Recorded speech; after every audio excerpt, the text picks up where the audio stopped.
Hi, I'm Trevor Lewis, author of Thriving as an Empath, Empowering Your Highly Sensitive Self. I've been an empath all my life, and since 2013, I've been on a mission to help other empaths learn more easily the lessons that I had to learn the hard way. This talk stands alongside my one entitled Empaths and Organizations, which covers getting embroiled in organizational cultures. This talk covers other aspects of what it takes to move from being a confused empath at work to being a full-blown, thriving empath. Working life is tough for any empath. Here we are, expected to get a job done, and yet we have to do our job while being constantly bombarded with the emotions of the people around us. The first thing any empath needs to be able to do to move from confusion to thriving is to be able to distinguish between what's mine and what's theirs. That's true for any part of an empath's day, but it's all the more important at work. We cannot fix ourselves for somebody else's emotions.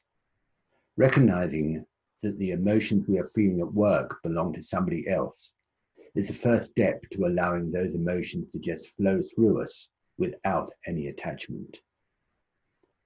Many of you may feel that on any given day, that the emotions you are feeling are X% yours and Y% theirs. My experience working with hundreds of empaths suggests that if any percentage is not yours, then none of what is causing you your problems is yours. It's all their stuff.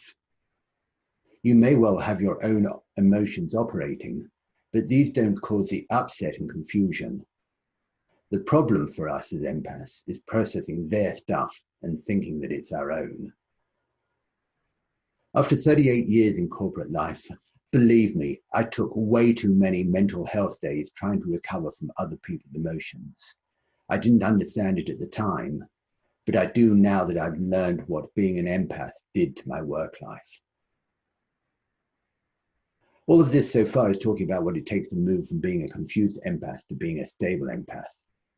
Once you get to be able to watch yourself processing other people's emotions, there's a second element to move from being a stable empath to actually thriving at work. Namely, the job you are actually doing in your organization is very different from the one they think they are paying you for. Let me repeat that. The job you are actually doing in your organization is very different from the one they think you're paying you for. If you've listened to my talk, Empaths Thriving as Healers, you will understand that you are a natural healer who is improving your work environment just by being there. Your manager may control your paycheck, but your true boss is a much higher authority. God, Spirit, Source, whatever name you're used to referring to him, her, or it. Whether you know it or not, you are healing your work environment just by being there. You can't help it. Your frequency raises the frequency of everyone around you. And that job is much more important than anything your manager thinks they are asking you to do. Let me say it again. The job you are actually doing in your organization is very different from the one they think they are paying you for. If you remember that principle, the day-to-day craziness that you have been putting up with will more easily take its place against the bigger picture of why you are really spending time in the madhouse you call work. Thank you for listening to this talk.